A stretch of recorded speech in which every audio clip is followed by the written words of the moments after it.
Coach Schuman here. We're back. We got a great episode today with Coach Coby Gipson from Lamar University, FCS program on the rise.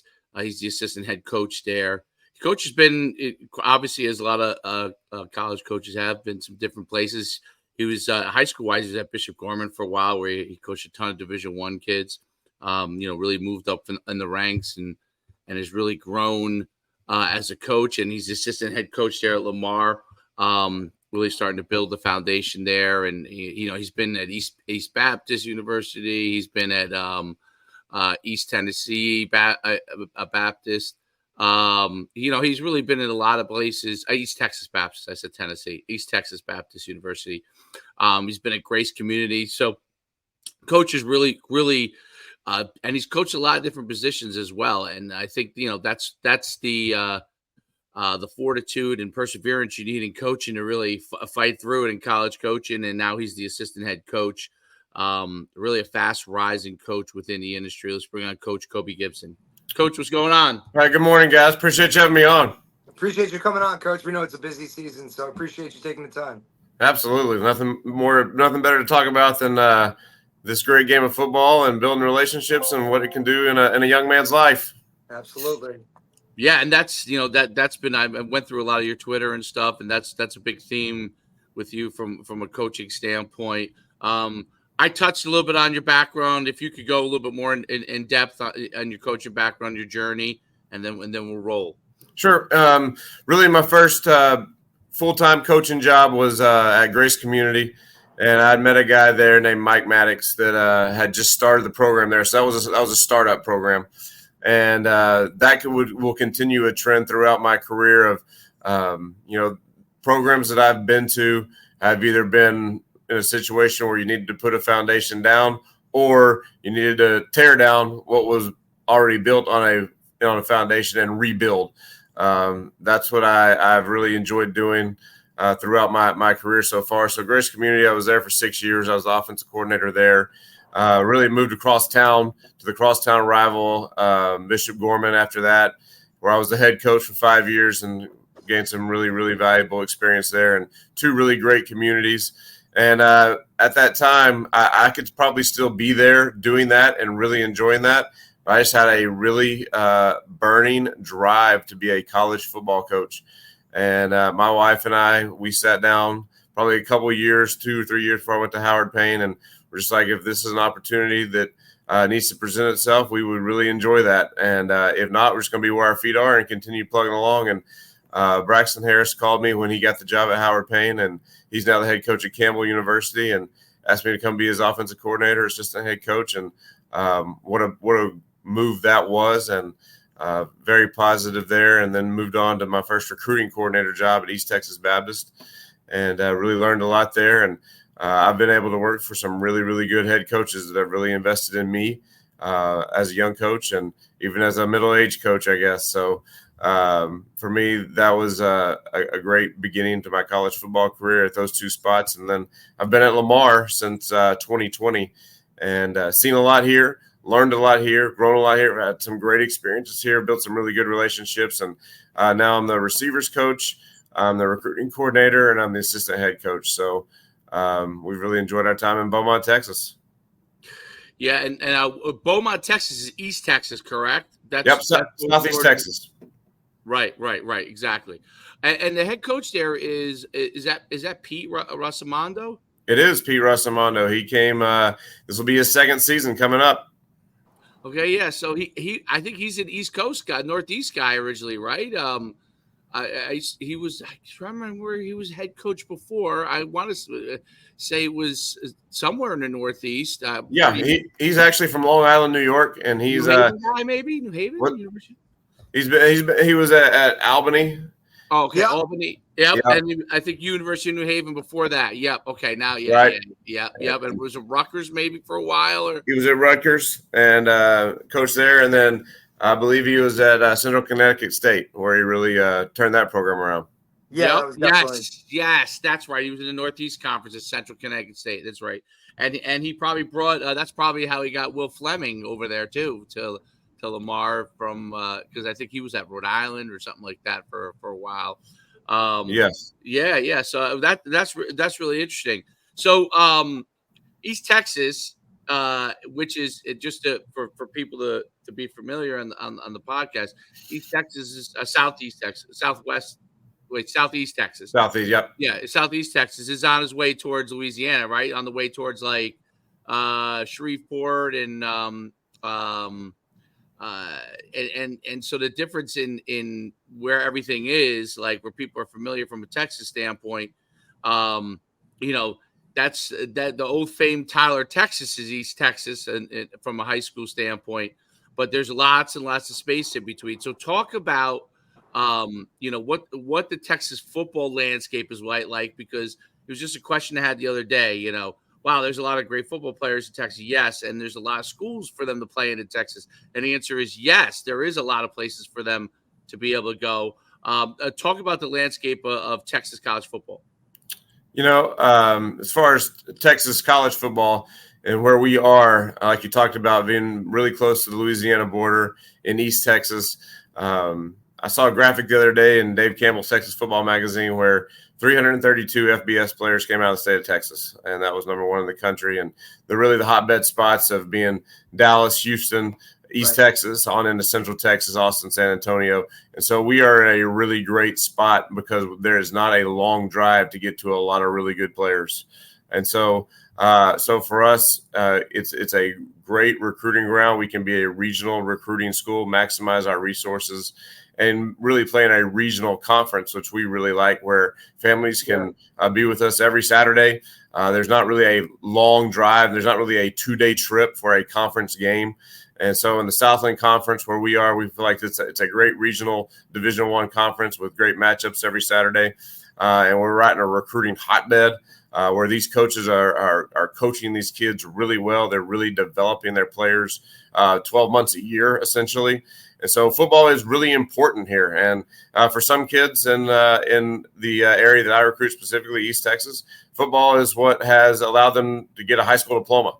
And kept them off the streets and kept them making good decisions. And so with football being so important, more than just the scoreboard, this is a really great place to build a program because they understand what the impact is. And we have great high school coaches that prepare them in a way that they can handle college football. Dave Campbell's book, his magazine, is going back to when I was a kid. It was the first magazine. I couldn't believe that I'm sure most of it's digital now, but I couldn't believe that a magazine could have an in-depth analysis of every single high school program in the state. And from a recruiter standpoint, obviously, you open up that magazine and you literally have a listing of every single player because he's breaking down every single school, the whole entire state. It was amazing. It's one of the things that I always thought. We used to order it when I was in high school, and maybe when I was in middle school, just so I could read through all the. I'm from New Jersey, so I could read through all the different Texas players. It was such an amazing thing, and to this day, obviously, it's now been bought up by bigger companies, but it's an amazing thing the way they cover Texas football. Talk about kind of your journey. So you talked about how you were at Bishop Gorman, which everybody knows Bishop Gorman, in high school football landscape, and the transition from going from a high school really to university. What was that transition like for you and your family as a coach, and what were some of the things that you really had to get up to speed on? Yeah, some of it was really tough, and some of it was really positive as far as that goes. It is different for a family when you go from, we had games every Thursday night. We had games on Friday night in football. I coached a second sport. I was also the head track coach. And so that took up 2 nights a week in the spring. And I also taught American history, which I love American history and I love teaching, but that was just still something else on my plate. So as far as that goes, and I ran our summer strength and conditioning program. I was the director of strength and conditioning there as well. So the first time I ever had a spring break was when I was a college football coach. And so that was different. And that was something that, really it's allowed us to have more family time. My wife and I have 3 children, two young boys and then a teenage girl. And so that aspect has been really good. And so, every Thursday night as a high school football coach, your football marathon, and love that, love being part of the younger kids' life. But as a college football coach, you get Thursday nights with your family. And so those things have been really nice. You have to adjust the recruiting side of it. I'm going to be gone 8 weeks a year, looking to find players and build our program. And fortunately for me, I have a wife and a family that's very understanding of that. And they know that is the lifeblood of what our program is. And so, those 8 weeks are going to be tough, but it's different because it's allowed us more other opportunities for our family to grow and to have experiences together. So, there was an adjustment period, but the recruiting side of it specifically was really the draw in the first place. And so we kind of knew what that meant. We had sent some players to college in the programs that I had been in, and just felt like there was a way maybe to do things relationally where a player could really still feel their value as a person and as a player at the college level. And maybe had some players that didn't quite experience that when they did go to the next level. So it's been a great move. We really enjoyed it. And, it's just, again, be where your feet are. And it can be an amazing experience wherever you are, whether you're coaching 7th grade football, Southland Conference football in the NFL. Coaching's coaching, and there's people that need you in their life. Absolutely. And you guys play a pretty good schedule there. You got some really good teams on the schedule, some traditional powerhouse teams, the old McNeese and Stephen F. Austin, Central Arkansas, and Southeastern Louisiana. I mean, there's a gauntlet of different schools. You're playing a Division I team in Texas State in the first game. Talk about what you said recruiting was the big allure for you.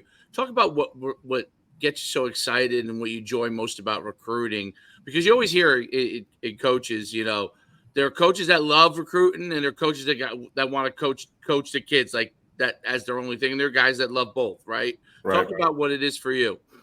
For me, it's this. It's a kid, a young man has put in a lot of work. A lot of his time in high school has been spent being developed as an athlete, being developed as a student, and then they come to love and respect this game of football. Well, for most players that are entering their senior year of high school, for 90%, 94% to be exact, players that are entering their senior year of high school, they're going into their last year to ever do this. And so for me, it's not like basketball or baseball. And I love baseball. I was a baseball player growing up, and I love basketball. I love all sports, but you can be in a rec league and still play basketball. You can go play baseball. You cannot just put on the pads and go play football once it's over. When it's over, it's over. So being able to sit down on a couch in a living room with a young man and his family who aren't quite sure of his next spot or his next destination or his next move, they've always kind of know what grade is next. Now I'm going to go to 10th grade. Now I'm going to go to 11th grade. Now I'm going to go to 12th. And out here, there's like, well, what am I going to do next year? So, no matter the level, it is always a rewarding experience to offer a young man a chance to play football at the next level, because so few do it, and they've been dreaming about doing that for a long, long time. So having that conversation is a really rewarding thing when you can say, yes, you are going to get to play the sport you love another 4 years. All right. And then obviously moving to Lamar, where you can say, and we are going to pay for your tuition fees, room and board. And you see the emotion that generates, because they go from not knowing how we're going to pay for this, or even if you can go to college, to football has paved a way for you to create value in your life for another 4 or 5 years. That is an awesome conversation. And that fires me up. And that gets me up in the morning and gets me going to go find the next best fit for Lamar University, and to be able to bring someone in that can have a life-changing experience on and off the field. Yeah, that's a great point that you brought up. Football obviously is not something that's given beyond high school. In the overwhelming vast majority, 95% of them don't ever get a chance to go on. The ones that do, it's really you're really an elite player, and Derek talks about this all the time, right? No matter what the level is, to be able to get an opportunity, and obviously to be able to get a scholarship to a place like Lamar makes a huge difference. Talk about how the transfer portal. I see you guys have, some guys that have come from other places, on your roster. Talk about how your recruiting mix goes from that standpoint between transfer portal and high school players. And we just saw that there's, the NCAA is going to add, 100 to go up to 105. 105, yeah. 120. Yep. So, and so that's really interesting. Talk about though the mix of what you guys have between transfer portal and high school kids, and kind of how you guys approach it. Yeah. Okay. And so in the last cycle here, I would tell every single high school coach that I've been in their office, and every single high school player, this is you need to know the ratio of high school to transfer players, especially in this whole camp season. This whole camp thing has blown up, right? So everybody that comes into that high school is going to be like, come to camp, come to camp, come to camp. And we are no different. We are big believers in camp. We are big believers that what you can see, some of the layers you can peel back by being on the field with a young man can reveal a lot about him and whether he's a good fit or not for the school. So if I'm going to pay gas money to drive somewhere, or I'm going to go spend an afternoon, then I have a cost for going to the camp, whether that's the entry fee, the time spent, food on the road, whatever it is. So we want to really educate our student athletes that when you are doing that, you better do your research and you better have some statistics to prove this is a great use of my time. So last year we signed 21 high school football players, one of the tops in the state of Texas. All right. We signed 7 transfers. So we are a 3-to-1 high school to transfer recruiting team. And that is something that every player, every parent, every high school coach needs to know before they arrange a summer schedule or a fall game day visit schedule, or just when they're talking about where are my real opportunities, because we all know there's a lot of offers out there that they can pick up the phone and they're going to be told, we're smoke and mirrors. So for us, it's about educating those student athletes and about being committed to the high school recruiting process. We are a recruit, a re-recruit, and developmental team. And I hate to use the word retain. Retain just means – I feel like retain just means see if you can hold on to them. I like the term re-recruit. I mean, my energy when they enter the building as a player should be the same as my energy when they enter the building as a recruit. And if I can't get that done, then I need to go sell insurance. And so for me, that is where the whole thing is about developing players, making sure they understand before they make decisions as a high schooler where the colleges are that are still offering scholarships to high school football players. So we're a 3-to-1 high school to transfer recruiting team right now. And Coach, let me ask you a question. Is that because because that's obviously, as we can see this whole transfer portal process, we see guys and we've talked to a bunch of coaches and it's, hey, we're not recruiting as many high school guys anymore. It's mainly a lot of transfers and whatnot. Is it because your geographic location of some of those top high school players that you're a 3-to-1 ratio, or is that just the staff mentality? I think it's a combination of both. Yes, we have access to a lot of high school players that are really good football players and really good people. And so we've enjoyed that aspect of it. And I think we're reaping some of the fruits of our labor and our plan. Oh, yeah. And so, we had, and I'm not saying this as in, oh, look at how great our players are and how good we're going to be. I'm not saying that. We had 12 players on the preseason Southland All-Conference team. 8 of those 12 were high school freshmen. 2 of the others are going to exhaust all their eligibility with us, and we had 2 junior college transfers. So 2 portal transfers, 2 junior college transfers, 8 high school players of our 12 preseason all-conference players.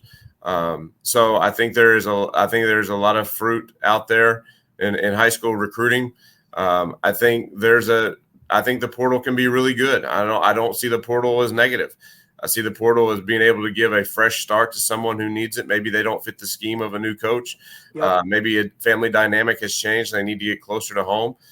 Maybe they just need a fresh start for whatever the reason is. And I think as long as you vet the player and you do your background work, then you can find good fits in the transfer portal. Because if you lose someone that has experience, then chances are you need to bring someone in that has some college experience. And we've been able to do that strategically. And Lamar is a public university, right? So yes, sir. For Texas players, that's a smart move. That's an in-state university, so that those relationships really are really valuable. Talk about how and you touched upon it, and Having run a lot of camps in Texas, and seeing what the high school facilities are like, they're second to none, especially at the big schools. Texas football, what is it that they do in Texas to develop players that is really, really unique, that makes it a situation where you can continue to grab high school players and know that they're going to be able to come in and do the job and be ready to go? You mentioned that like the facilities, all right, and there is, especially at the upper echelon of high school football in terms of school size and resources, you can walk into some great facilities like football stadium, weight room setup, indoor stadiums, and some of those schools have it.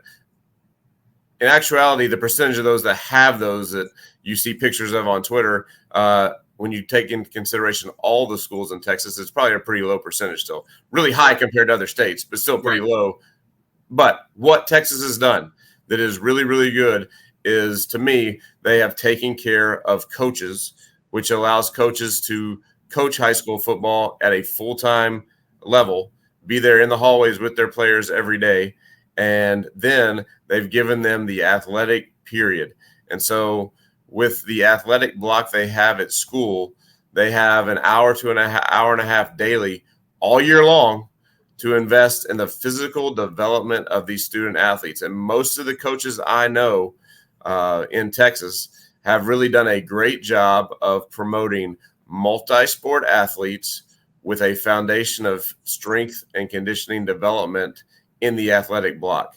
So these kids are being developed where they can play and recover, and they can continue to gain strength and continue to maximize their speed and explosiveness. And to me, what that has done with the multi-sport approach and the strength and conditioning approach, it has really been able to max out the potential of the athletes in the school, because now you have a guy that maybe basketball is his number one sport, but he knows his buddy whose football is his number one sport is going to go help him on the basketball court, so he's going to go help him on the football field. And really, from the 4A, 3A, 2A, 1A level, that is priceless to have that type of setup. And Texas high schools have done a really good job of doing that. Yeah, and we talk about it all the time too. Like, I mean, you look at, here in, if we're in, talking our Northeast corridor, coaches have so many other things on their plate, right? And it's, you're like you said, you were coaching track, you're teaching, subjects and whatnot, and that stuff all matters here. Where football is kind of like, it's kind of just like a hobby or something else that you can add on for a stipend position in terms of gaining that extra income, from being a teacher. But we talk about it all the time. If you want to be a true high school football coach, you go to Texas where, like you said, they're allotted extra time to put into those student athletes in order to make, them reach their full potential. No question. So, it's just something that we always battle back and forth with in terms of, I mean, how many times do you see the football coach who's, he's coaching a winter sport, he's coaching a summer sport, but or a spring sport, and at the same time, he's got to handle all of that other recruiting stuff that goes along with his football team. I just think that with the way so many more things have now been added onto, a head football coach's plate, for him to not be allotted that time is just doing such a disservice. Where, even, and we also see a lot now, like your assistant coaches here, they may not be in the building, right? They may be doing something else. And, you can't give them the responsibilities that another assistant coach in the building, and then just the kids in general, like they want to see their football coach out there doing more for them, and investing in them. The same with the parents. It's just, we talk about it all the time. It's just such a disservice. I wish there was something to be done. I hope that moving forward, we can all kind of look at Texas high school football and say, hey, this is a model that we need to kind of follow in terms of whatever. But, I think that's also something that's, we're wishing for and hoping it happens, but I don't know. Yeah, I mean, you go to the smallest schools of Texas, and the football coach is the football coach. Rarely will they have any other responsibilities. You move up higher in level, and you're going to start getting head coaches and coordinators, maybe even a special teams coordinator, maybe even a recruiting coordinator that is out of the classroom. But they're there all day long. And so that really allows you to develop your program. Yeah, and build relationships, right? Because absolutely. You can see, and not just relationships with the players, right? Like now you can build those relationships with those college coaches that are calling on the regular, or a strength guy. It allows you to go, just further your, you can go to football clinics, you can go to strength and conditioning clinics, you can get out there and do other things that now you can bring back to your program to just kind of improve it, Absolutely. As far as like what you guys, how you kind of approach camp and how you guys approach your season, how do you guys structure? Because things have changed so much over the years with respect to coming into camp and what you do versus 20 years ago. What is Lamar's approach to camp, and how do you guys put them through it, and what's the approach through camp? As opposed to a recruiting camp or like a fall camp? Well, fall camp. When your players come back on campus. Right. So, to me, that's just the most crucial 3-week period of the entire season. And to me, it's where, yes, it's about spending time together. Yes, it's about getting better at football, but ultimately it's about building your team. And so there's no other time of the year that they're going to be able to spend as much time in the building as they are during those 3 weeks. And so what we do is we do, because we're in Southeast Texas, we have a morning practice. And, we are in a situation where here, as far as following protocol, about 10:30 in the morning is going to be where we are told by our athletic trainers that we can't be on the field. So we are going to do that in the morning. So we're going to start out with we're going to provide breakfast. We're going to get taping going and weigh-ins and things like that. And we're going to have a position meeting. And then we'll go hit the field for practice. Right after practice, our players are released to go to the dining hall to eat lunch, and followed by a little bit of time off while the coaches are grading the practice film and getting ready for the afternoon meeting. They come back with work with our director of sport performance, Pat Walker, who's an incredible director in that area. And then we'll go right into a position meeting, and then we'll go into a special teams meeting before dinner. When we come back from after dinner, we get into a special teams meeting again right before we go for a walkthrough on the field. And so that's how we have been able to get a little more field time. And then we finish off with a meeting at night. So we have 2 different schedules that we juggle every other day.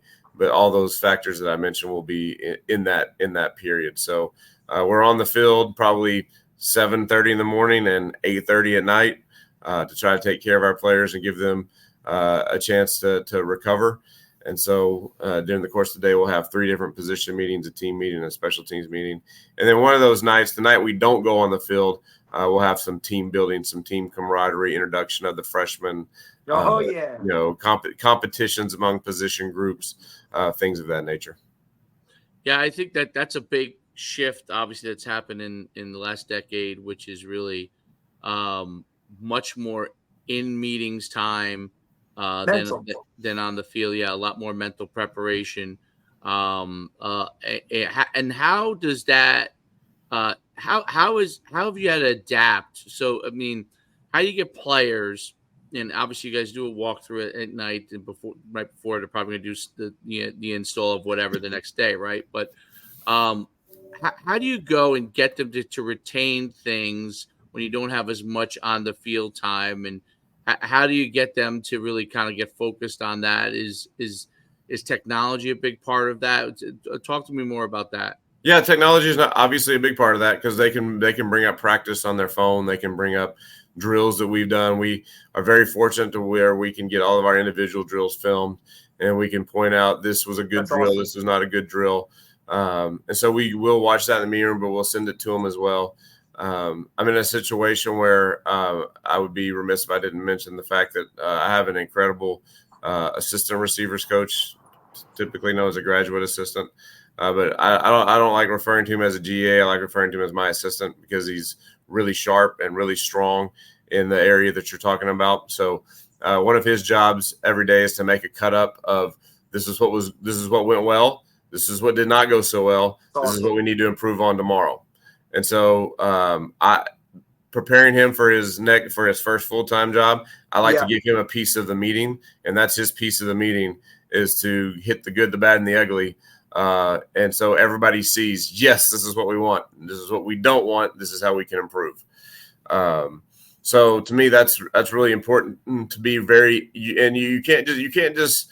Let's be honest. I mean, you can't just roll into a meeting and wing it. You better be really intentional with your planning on what you want to talk about and what you want to accomplish. So one of my goals for a meeting is to be able to hit every type of learning style. And for me, that I'm a very visual learner. When I was a young coach, I probably coached visual learners really well, and the others probably not very good. So that's that teacher in you, Coach. That's that teacher. That's right. Man. That's right. I think you got to have that. So I don't ever let them sit down very long in the meeting room. Nope. I'm a grown adult, and it's really hard for me to listen to somebody talk for 20 minutes. So I don't want to stand up there and ramble and lecture them. That's not what they're looking for. So we want to be really interactive. We want to really get the kids involved in the process. We want them to talk. We want them to draw. We want them to move so that they can get an auditory view, a visual view, and a kinesthetic learning option. And so our meetings are going to be really interactive. The guy that meets next to me probably wants to bang on the wall and say, "Hey, can y'all quiet down in there?" But when we get up and we're going, it's not just me up there talking. Right. And I think that's like, but that's also knowing your players, right? And knowing exactly what they need to be at their to perform at their highest level. I saw an interview the other day with Aaron Rodgers, and he was talking about that whole thing. Like, training camp's not hard anymore, right? And he was talking about, back in the day, physically, it was so demanding that it was, this way. And now, just with the way things are now, it's, now it's demanding, but in a mental way. So the physicality of camp itself. And look, you also know you're trying to bridge a gap between a guy who's, he's a fifth-year guy and he's been through it a whole bunch. And then you got a freshman coming in that's like shell-shocked, trying to just get adjusted away from being home. Now he's sitting through meetings, right? And all this other kind of stuff. If you can hit on every one of those, ways of learning that now, we all know you do one way, you get, that percentage of the room. You do it another way, you get that percentage of the room. And you got to hit on every one of those guys. Now you're getting them up. They're moving, right? They've been through, it's a long day, and now we're sitting through meetings. They're trying to retain this. But I think, one of the great things, and fortunate for you, having that assistant/GA guy, and kudos to you for allowing him, to get up there and do his thing, where now not only is he presenting it, but now your players see him as more of a formal coach and not just some guy drawing up cards. Yeah, you're right. And I was very, very fortunate to have him. And, I think you said a lot right there. And I would encourage anyone listening, if you have someone in that spot, sometimes you got to let them make mistakes on the fly. But in the end, they're going to be better for it. Your group's going to be better for it.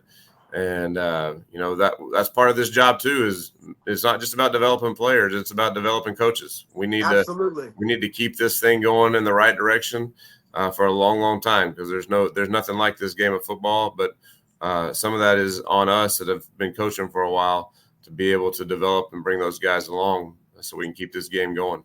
Absolutely, because there's no doubt. Go ahead, Dave. Go ahead. Yeah. No, I think when you talk about the intentionality of everything that you do, whether it's on the field or in the meeting room, I think that's a huge thing that coaches have changed dramatically over the years, where everything has a focus, right?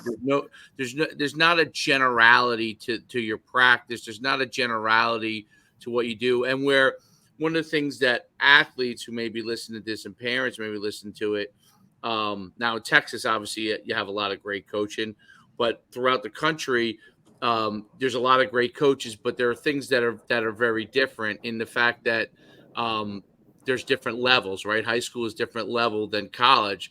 And the more that coaches start to go to intentionality in everything they do, a focus and a plan in everything they're doing at the high school level, players will be better prepared for college, because that's the biggest theme that I know. Like the meetings, we talked about the meetings, having them draw on the board, having them talk about what they see and why it's a mistake or why it's good.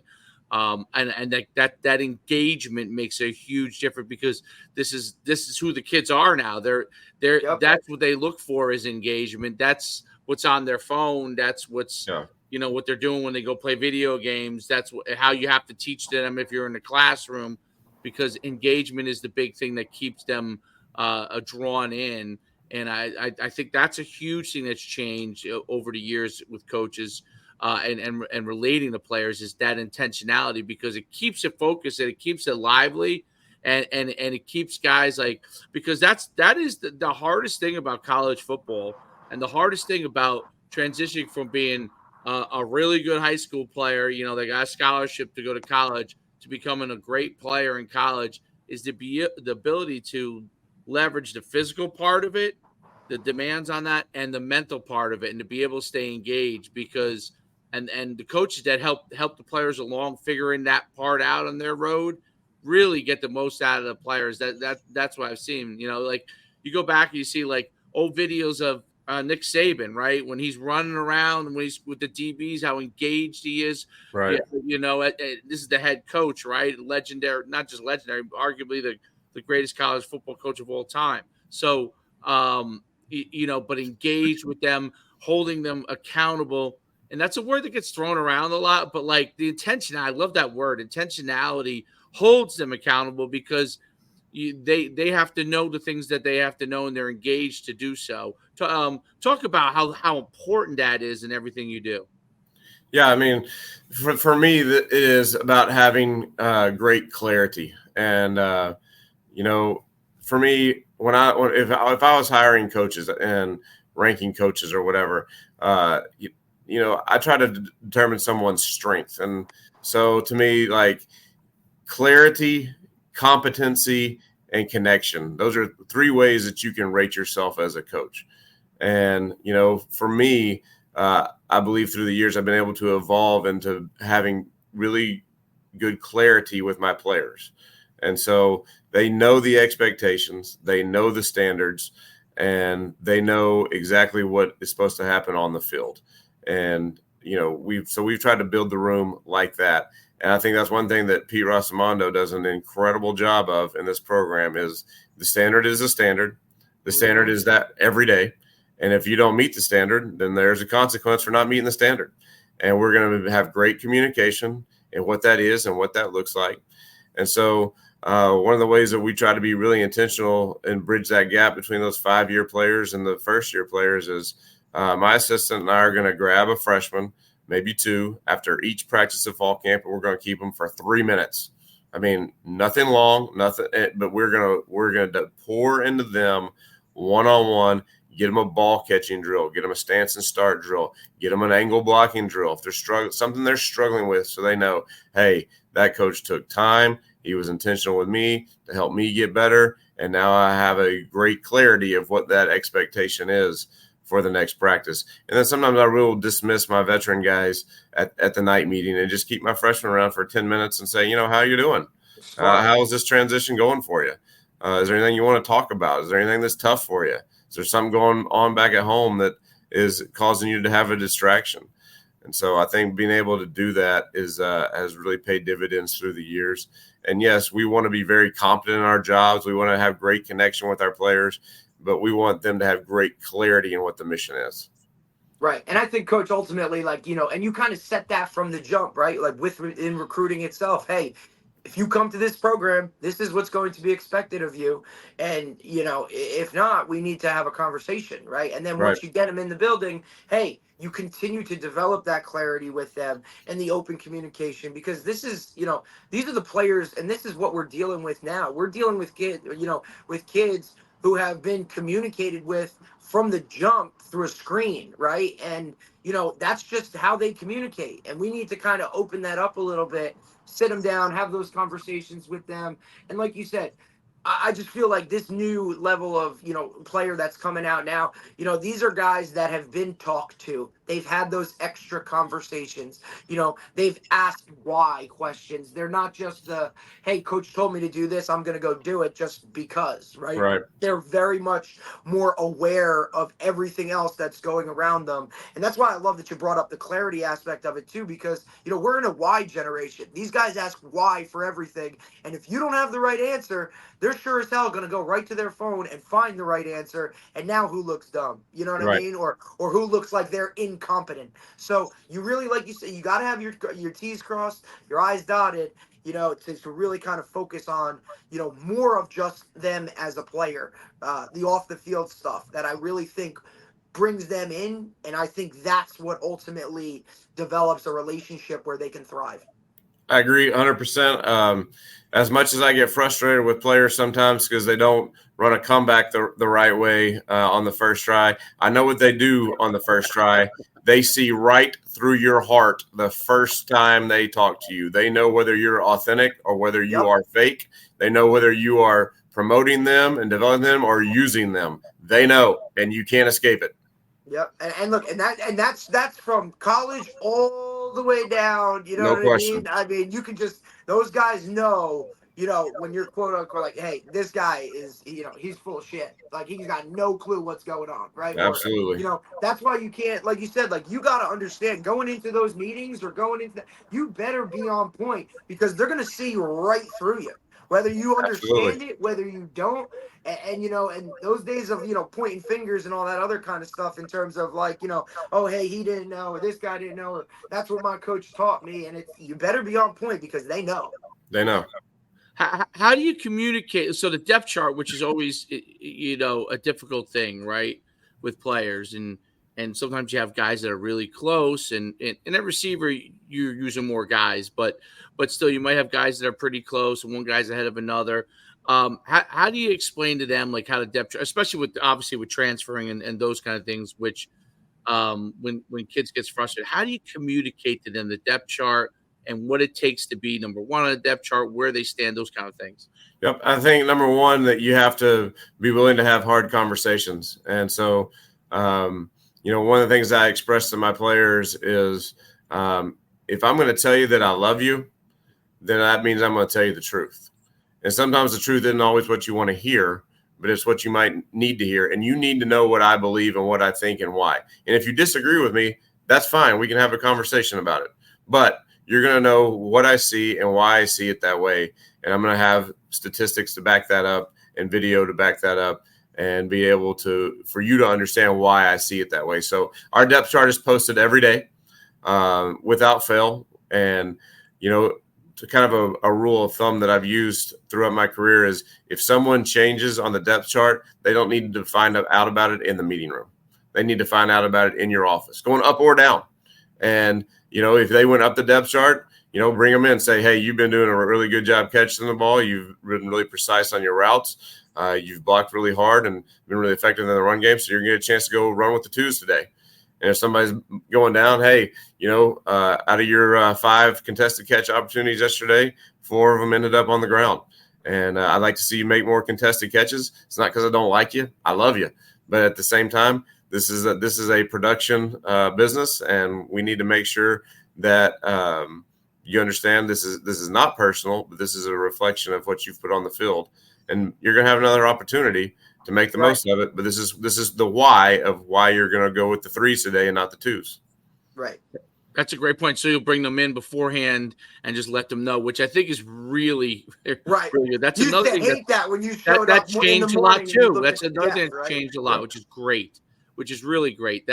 And those are the things actually, I guess, that are positive about the transfer portal and the way recruiting is now, because it does force you, hey, to really communicate, not shy away from communicating something, things less of a surprise on everything. Because the last thing you want to be as a coach is you're surprised at them, and the next thing they turn around, they hit you with a surprise. I'm out of here, right? So you don't want to, everything is being open and communicated.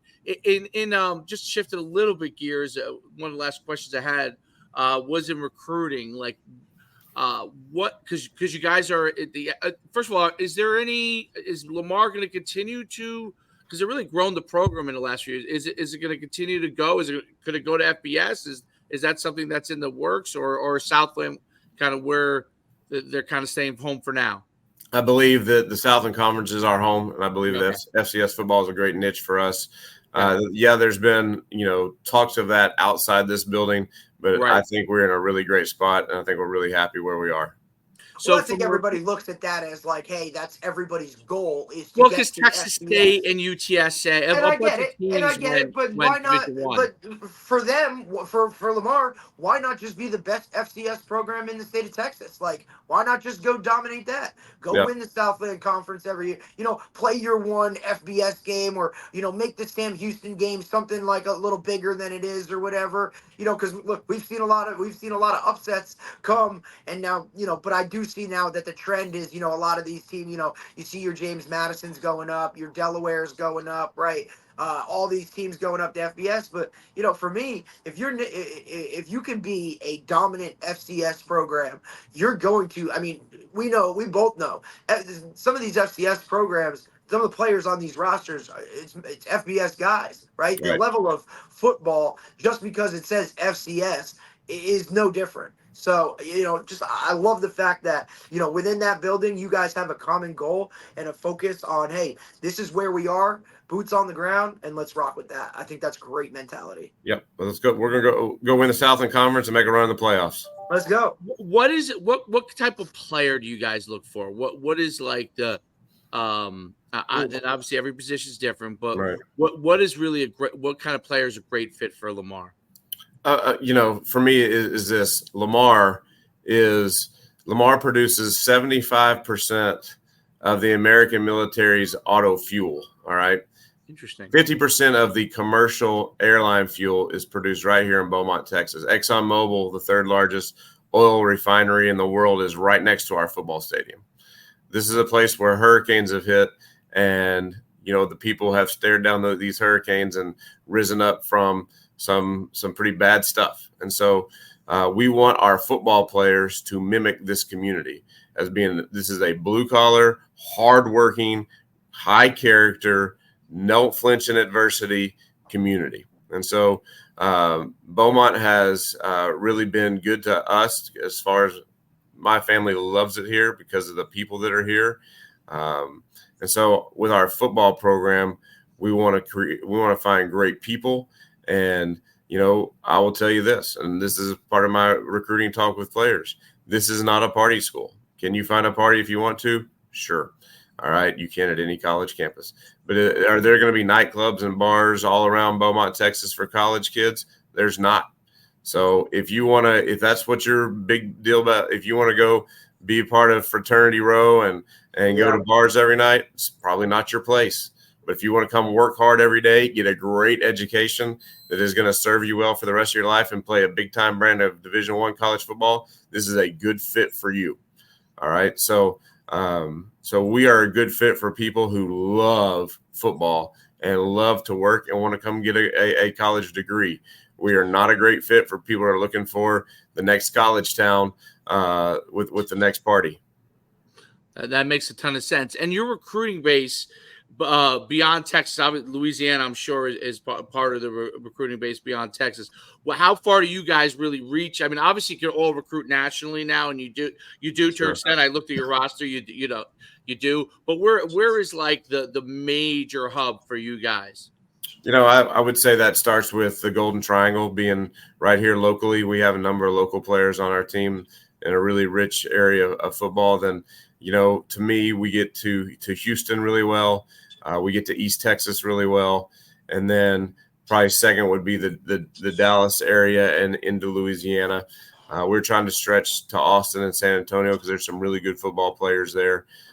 Past that, it will probably be more of a coach relationship type recruiting. So, you see some players on our roster from very far outside the state of Texas, and chances are with that, there hasn't been just a random, hey, that guy's in the portal, let's DM him on Twitter and see what we can. That's a coach's number. Hey, I recruited him when I was here or something. Yeah, right. I see a couple.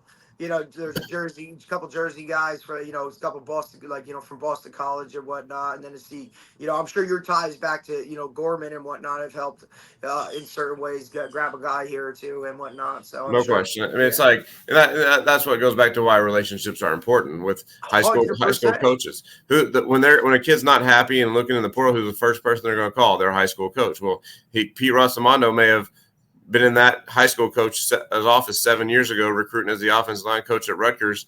And they're like, man, that guy was sharp. He's in Texas now. Let me give him a call. 100%, 100%. And that's why, look, and I preach this nonstop, even with, look, as upset as we might be when we lose a recruiter, a guy doesn't come our way, you never burn that bridge, right? Especially with the way this is now, because 2-3 years later, when that guy's unhappy or there's a coaching change and whatnot, if you were that guy that always kind of had his back and were very supportive of him, and not only him, but mom and dad as well, right? And they understood that, that was a good guy, right? Hey, they're going to give you a call and be, hey, guess what? And now you're reaping the fruit of your work that you did 3 years ago. It was like, oh, I lost that guy. But because you kept that relationship, now you can move forward in the process and maybe land a pretty big time player. Yeah, I mean, really, at the end of this thing, it is obviously really good professionally to keep good relationships and to handle an ending well when a kid tells you he's going to a different school. But really, if we're all involved in football, and when I was a high school coach, I was really happy for all my players that were able to have an opportunity to play college football. If I've changed that, then I'm a hypocrite. So for a kid to get the chance to play college football, whether it's for me or the rival, I still got to be really happy that kid has a chance that a lot of people don't get. 100%, Coach. It's about playing football. That's the key. Coach, I can't thank you enough for coming on today.